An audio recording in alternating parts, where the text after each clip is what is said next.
Hello साथीहरु, आज पनि म एकदमै छोटो मिठो इंग्लिश सेन्टेन्सहरु लिएर आइसकेको छु।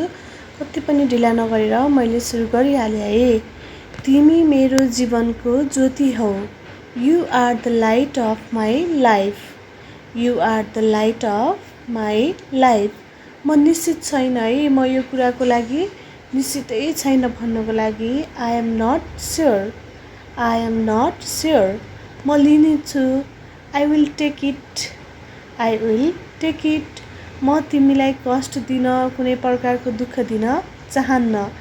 I don't want to bother you. फेरि पनि मैले रिपिट गरे। You are the light of my life. I am not sure. I will take it. I don't want to bother you. हजुरहरूले बुझिसक्नुभयो हैन? Thank you guys. See you in next video. Bye bye.